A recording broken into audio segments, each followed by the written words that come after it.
Hi, my name is Cassie LaBord. I am the mother of Brett, who had a childhood cancer when he was 14. He had symptoms, but we spent probably about 3 months going back and forth to the doctor several times a week, trying to figure out what those symptoms were related to. He was checked for a lot of different diagnoses, but they weren't able to pick up on the cancer until about 3 months into it, when a lump appeared under his arm. He had lost a lot of weight, and he wasn't a big guy as it was, but he lost about 30 pounds. And I kept telling her, something's wrong, something's not right. And she, I think, felt that I was being overly dramatic, being a protective mother. And I think once she noticed the weight loss, she was asking him, well, are you eating? Are you trying to lose weight? Like he was becoming anorexic or something. And I said, no, he's eating. I see him eating. He's just not, holding on to it. And there's something else that's not right, and we really need to figure out what's going on. I felt like I had to fight every step of the way, and it was really frustrating. It made me very angry. It made me very scared, because as a mother you feel very helpless, and you see your child going through something and you don't know what to do. You don't know how to fix it, and so it's really difficult.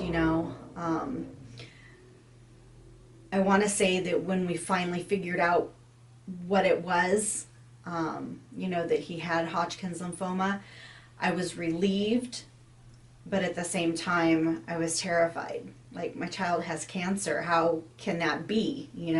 He's only 14 years old. How can my child have cancer? And it wasn't real. I was a single mom. I was raising 3 children. Brett's the middle child. I have an older daughter and a younger daughter. So really didn't have any family support around me at all. It was just the 4 of us. We were just kind of on our own. And it was hard enough as it was, being a single mom raising 3 kids, and we were already struggling, and then to have to fight to find out what was going on with my child, and then to be, have this, I felt like I was hit with a truck. I felt like I was in a nightmare, like it wasn't real, like someone pinched me and wake me up, this can't be happening, not to my child anyway. And we just pulled together as a family and said, we're going to do whatever it is we need to do. And my oldest daughter, she actually, she was in college at the time, and she was working at her job, and she had been there for a few years, and she quit her job and put school on hold so that she could stay home and take care of him while I continued to work, so that we had health insurance, to be able to get him through his treatment. And her and I would take turns. She would stay with him at the hospital during the week, and I would be there on the weekends, and we would just take turns back and forth, taking care of him. And it was really difficult when I was in the hospital with him, seeing him so sick and not being able to do anything to make him feel better.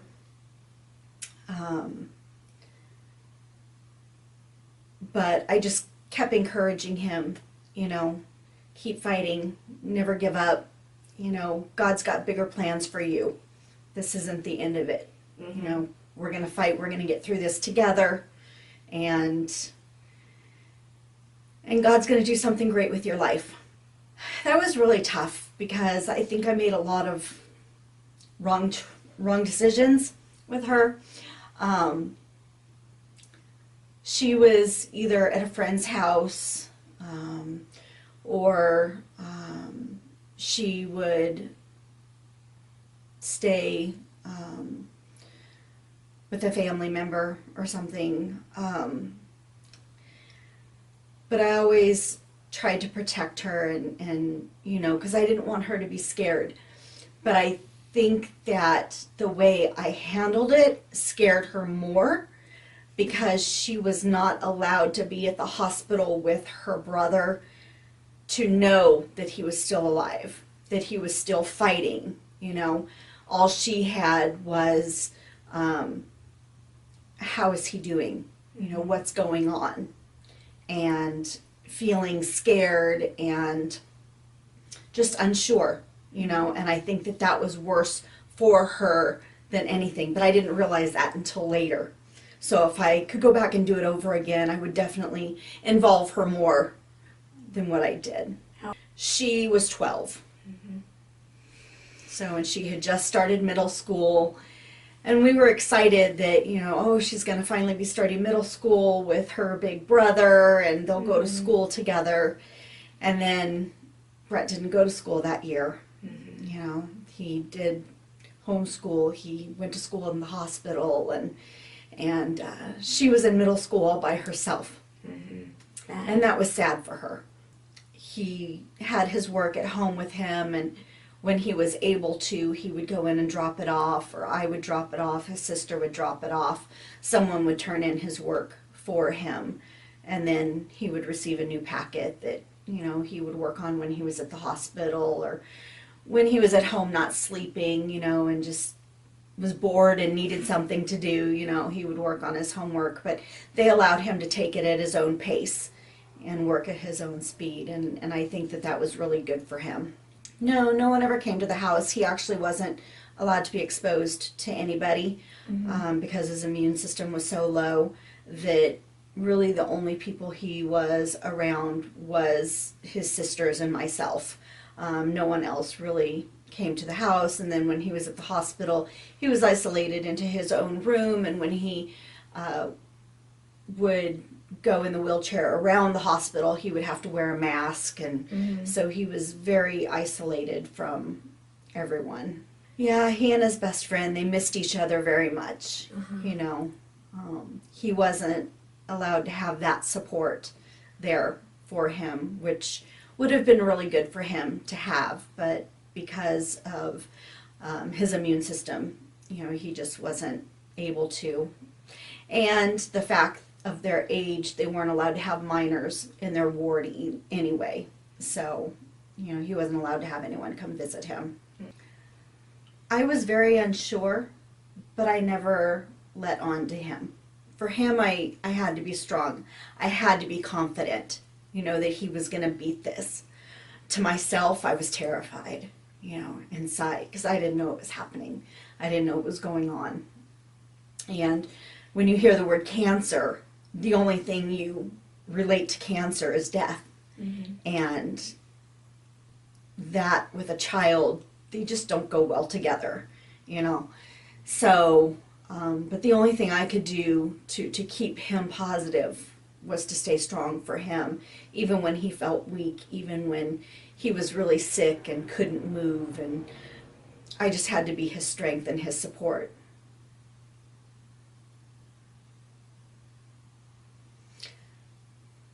I don't know that I really had anybody. He was my strength.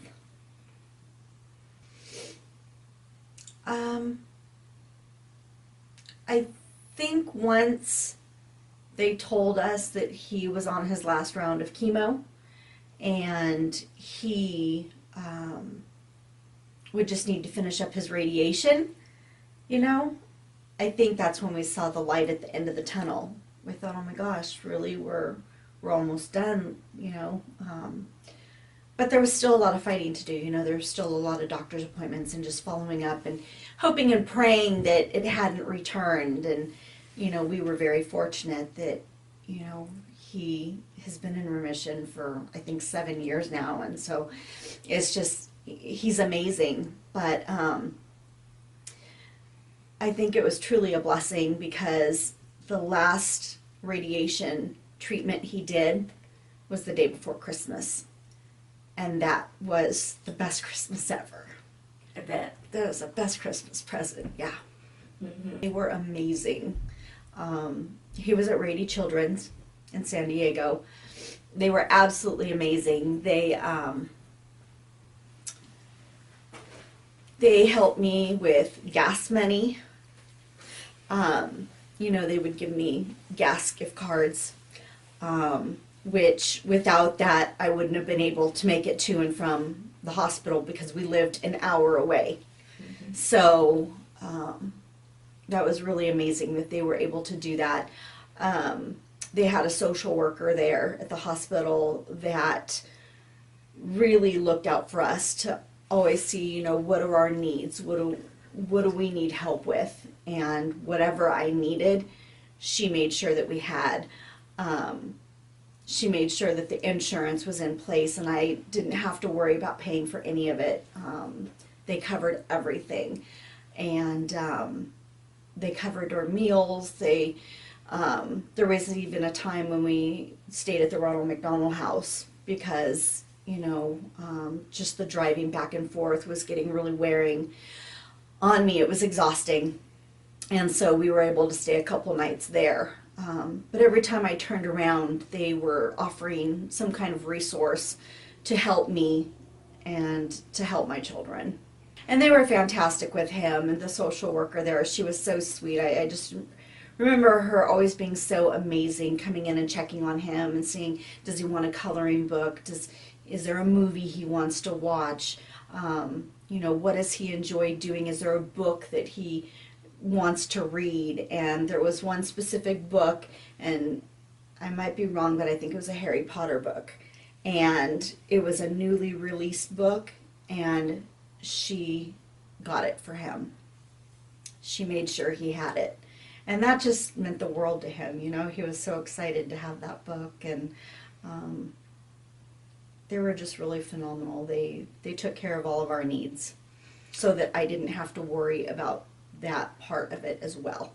I could just focus on him. And I think that whole experience gave him an opportunity to really grow and learn more about himself and find strength within him that he didn't know he had. And so I was really proud of him. But over time, the whole experience really brought us together as a family, the four of us. My oldest daughter always calls us the Four Musketeers. It was a really emotional time for all of us. And